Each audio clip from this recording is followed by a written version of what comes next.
welcome everyone. It's so cool to see you guys here. It's so lucky to be able to chat to all of you guys. I feel quite inadequate standing in front of a room of such incredible entrepreneurs and business people getting to speak about how to scale your company. So I'm going to try and share from my experience, kind of like our humble journey of the last 10 years of trying to build Outsource CFO into the organization that it is today. How do I talk?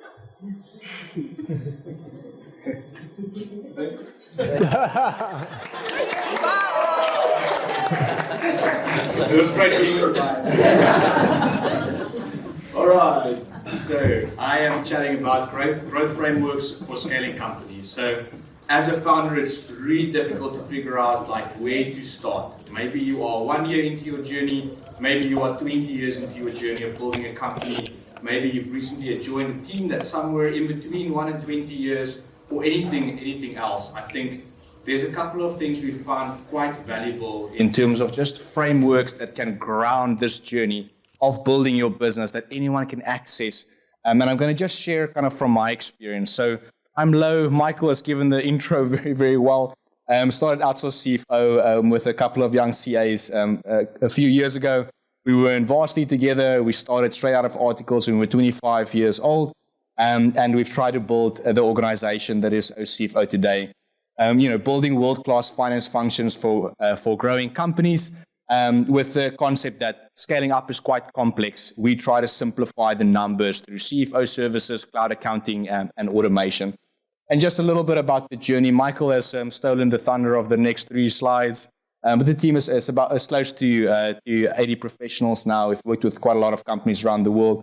We've had a very interesting growth journey. We've managed to grow more than 50% every year since inception, except for the COVID year.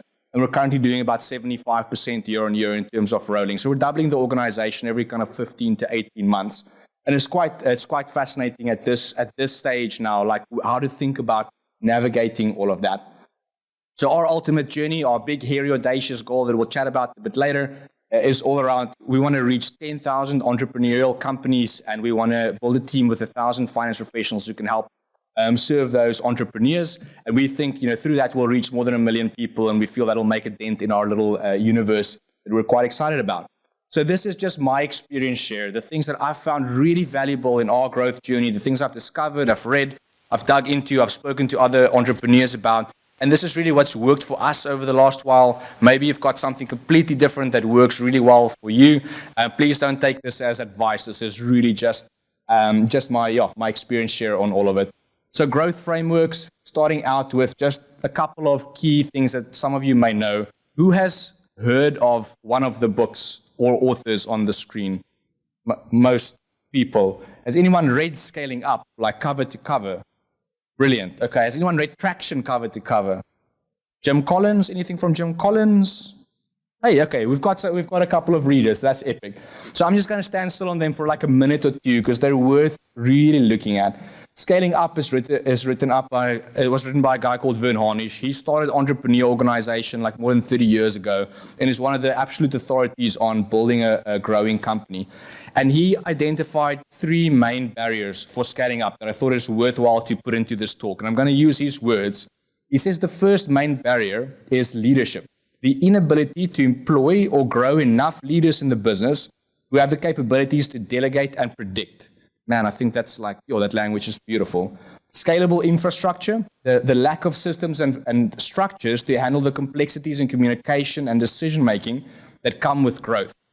And the third one is out-of-the-box marketing, the failure to scale up an effective marketing function capable of attracting not just new customers, but also talent, advisors, and other key relationships to the business.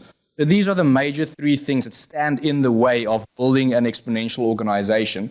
And then they have these beautiful 4 foundations called people, strategy, execution, and cash. So you can dive into and go through the tools. There are dozens and dozens of different tools and further reading and things that they recommend as part of this process. So if you have 10 years or so to spend on scaling companies, this would be the first thing I would absolutely recommend you do a deep dive on, take a note of, and take some pages from Vern's playbook, because he's done this for thousands of companies and it really works.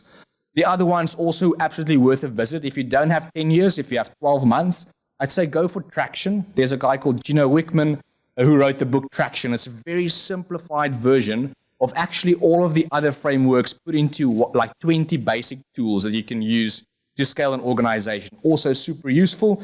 Their process is called the Entrepreneurial Operating System. You guys may have heard many companies run on this.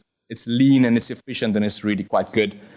The E-Myth is all about you as an entrepreneur. If you are a specialist in the area that you're building your company in, let's say you're Felix and you're a specialist in digital marketing and SEO and websites and things.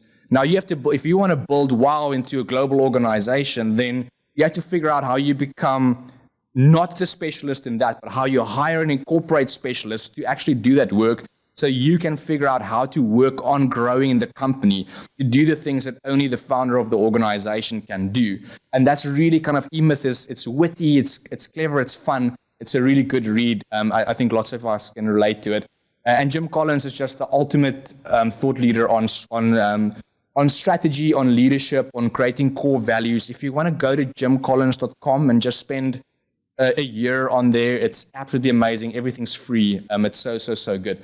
So some of our favorite tools, most of them drawn from different of these frameworks that we've incorporated over the years that have worked super well for us, kind of in a format of what did we do first, second, third, fourth, fifth, more or less. And I think the first thing is to have a North Star, a strategic vision for the organization and a purpose statement that really that anyone who works with your company, whether it's a co-founder, a teammate, a client, that anyone can relate. So kind of like building the strategic vision and this purpose out for your business is a great place to start. And you've probably done that on day one. It's almost just getting it out of your head and onto paper and alive in the organization, that everyone knows about this and is bought into this. So what we've done is we just said, we are Outsource CFO. We impact society by helping entrepreneurs succeed. We leverage CFO, cloud accounting, and automation services to scale up entrepreneurial companies so they can realize the impact of their vision. Successful entrepreneurs change the world. They create economic growth, employment, and social impact. We serve entrepreneurs. We are OCFO. And then on a team-facing side, we create meaningful work and exciting career paths for amazing finance professionals. So this is just kind of like how we've articulated that and then built it into a purpose statement of building world-class finance functions that help entrepreneurs succeed. This was just, I think, a great starting point ahead of then trying to build the core values on which the organization stands. So there's a lot. Jim Collins writes an incredible amount about core values. Who here has like core values established in their companies? If you put your hand up, I might ask you to name all of them. I'm not going to do that right now because I don't have enough time. But I think, he writes, it matters that you have core values, that you preserve them over time, that you are passionately committed to them, and that you align your behaviors and your organizational practices and structures and strategies with those core values.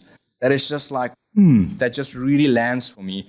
And maybe 7 years ago, I sat in front of a blank page and we were in a process of trying to first discover your core values.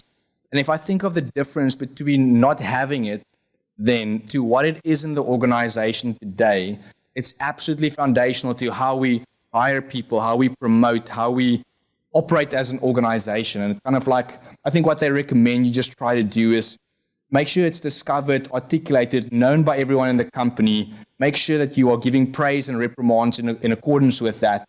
Make sure that your people, processes, and activities align to those core values like hiring, orientation, appraisal, recognition, firing even, and make sure you have lots of core initiatives that actually bolster and double down on these core values. Because the more you can live and breathe this, and everybody, if you wake any employee in the company in the middle of the night, if they can tell you what the core values are, that's just that'd be huge. So excellence in everything, integrity matters, switched on thinking, growth and success, and family first. Some of the things that we've developed, and each one of them then has a whole write-up on kind of like what does this mean for us as an organization. I'm not going to stand still on all of them for the sake of time. The next one is a big, hairy, audacious goal. Like, what is that 20, 25-year organizational goal that you have? This is a great one to figure out if you have that massive, huge goal you're aiming for that sounds ridiculous now, you can break that down into what do we have to do the next 3 to 5 years to move us in that direction? What do we have to do this year or this quarter? And then you can actually make your decisions in accordance with that. And I shared this with you guys a little bit earlier. Quarterly breakaways, 90-day planning. This is something that's been super valuable for us over the years. Like asking your team, what should we stop, start, and keep doing as an organization? Figuring out, what your strengths, weaknesses, and trends are as a collective. Spending time with your leadership team. Getting out of the office and into a different environment where you can review values and process and all of the things that work well and don't work well. Super useful. Level 10 meetings. This is part of the traction framework. I've got if you want to take a photo of this like 7-8 minute video of Gino's is amazing. This is how to do a weekly 90-minute leadership team meeting with your leadership team that absolutely changes the way you communicate with a weekly pulse that is super powerful. I'll give you guys 1 second on that. Good. And then if you don't know where to start, because this is like really a lot, like this can take years to digest. If you don't know where to start, the EOS system Traction has 20 questions, which is called their organizational checkup. It's online, it's free, gives you a very good indication where you should focus. It's quite light touch, so it's easy to work on. If you want to go more hardcore, if you're further down the road, the Rockefeller habits, that's in scaling up, 40 key questions, very deep dive, very disheartening in the early days to look at because it's really, the bar is incredibly high with this, but it's such a great way to see where are we great, where are we average, where are we weak, where do we need to work. And then I think next 9 is in the room, locally developed scale up framework that Jason's team is going to speak about a little bit later. Seek out mentors, coaches that can guide you, someone that's done this already maybe, or simply ask your team, what should we stop, start, and keep doing when you work through things. And my last thing, I know I'm out of time, Lucille, it's just our cheat code has been entrepreneur organization. Like we've been a member for like 6 years with EOA and EO. If you meet the kind of the EO Accelerator revenue targets is $250,000, like 4 million-ish turnover. If you get there, join Accelerator immediately. Just do that because they teach all these scale-up methodologies and frameworks in the group peer format that's unbelievable. And EO is a power network of global entrepreneurs that of I think $17,000 million plus company founders that you can instantly connect to anywhere in the world, and it's really been a superpower for us the last while. And that is me. That's in a nutshell kind of what's worked for us, what hasn't worked for us, what I think everybody should have a look at. And I think time for questions maybe towards the end if I think of schedule. But yeah, that's it. Thank you.